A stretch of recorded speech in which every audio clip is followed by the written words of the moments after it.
Place à l'actualité de la santé avec Mélanie Gomez. Bonjour Mélanie. Bonjour Mélanie. À tous, bonjour. Allez, c'est aujourd'hui que débute la semaine européenne de prévention du cancer du col de l'utérus. Un cancer féminin dont on parle beaucoup moins que le cancer du sein. Sait-on pourquoi on en parle moins? Alors c'est étonnant parce que c'est un vrai sujet de santé publique. On va vous l'expliquer en chiffres. En France, aujourd'hui, on a encore quand même 3000 nouveaux cas de cancer du col de l'utérus chaque année et plus de 1000 décès. Donc vraiment, ce n'est pas rien.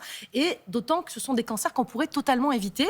Les gynécologues le rappellent régulièrement grâce à 2 gestes simples, la vaccination contre les HPV et le dépistage régulier. Et pour ceux qui se demandent si ces 2 gestes, ça fonctionne vraiment, on a la preuve que c'est le cas. Sachez qu'en Australie, avec ces 2 mesures-là, on parle aujourd'hui d'un cancer quasi éradiqué. Incroyable. Voilà, donc aujourd'hui, on n'a plus qu'à finalement suivre l'exemple australien. Alors, on va commencer par la vaccination.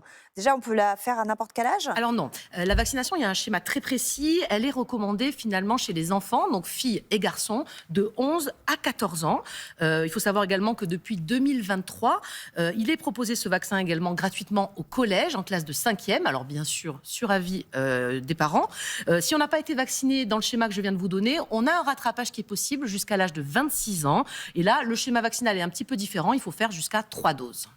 Pourquoi c'est trop tard après 26 ans? Alors, c'est assez simple, en fait. C'est parce que ce cancer, il est lié à un virus, ou plutôt à des virus, les fameux HPV, les papillomavirus humains. Ce sont des virus qui sont sexuellement transmissibles. C'est pour ça qu'on vaccine petites filles et petits garçons.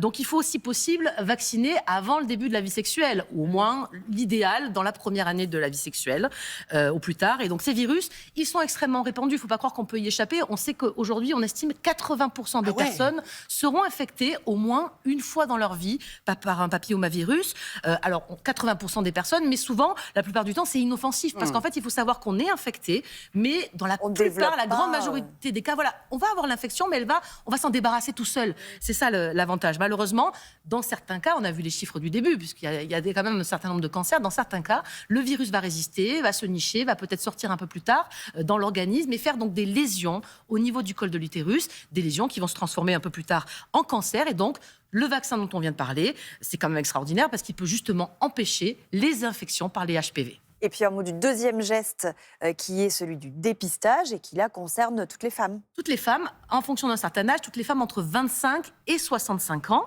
même si elles sont vaccinées, il faut se faire dépister régulièrement. Alors ce dépistage, vous savez, il s'agit pour commencer du frottis, effectué par votre gynécologue. Vous connaissez le geste, ça consiste à prélever des cellules superficielles sur le col de l'utérus pour les analyser, voir s'il y a des cellules anormales ou des cellules précancéreuses par exemple. Mais attention, ce dépistage, il ne se fait pas à la même fréquence selon l'âge que l'on a. Concrètement, entre 25 et 29 ans, sachez qu'avant 25 ans, c'est pas recommandé du tout. Donc entre 25 et 29 ans, on fait 2 frottis à 1 an d'intervalle, puis un frottis tous les 3 ans si tout est normal.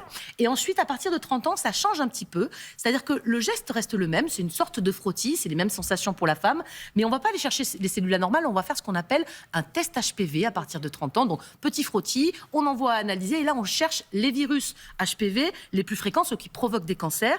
Et donc, on va chercher la présence de ces virus. Si tout est normal, pas de problème, à partir de 30 ans, on le refait tous les 5 ans. On est tranquille pendant 5 ans, pas besoin vraiment d'en faire entre-temps. En revanche, effectivement, si on retrouve le virus, là, on va se faire suivre un peu plus régulièrement. Faut savoir qu'il y a quand même une petite nouveauté récemment. C'est que désormais, vous n'êtes pas obligé d'aller chez les gynécologues. On peut le faire en kit d'autoprélèvement à la maison depuis quelques temps, exactement. Il y a le kit à l'écran. Vous faites ça chez vous, tranquillement. Vous envoyez tout ça au laboratoire. Il y a une petite enveloppe. Voilà, c'est aussi fiable finalement que le faire chez les gynécologues. Et c'est très pratique, surtout parce qu'on sait que toutes les femmes aujourd'hui ne vont pas chez les gynécologues, et par appréhension, par manque de temps. Donc c'est très pratique. Et donc voilà, conclusion, on retient 2 gestes. Dépistage et vaccination. Parfait, ça sauve des vies. Franchement, on a beau penser qu'on est informé, on en apprend encore. Donc merci beaucoup.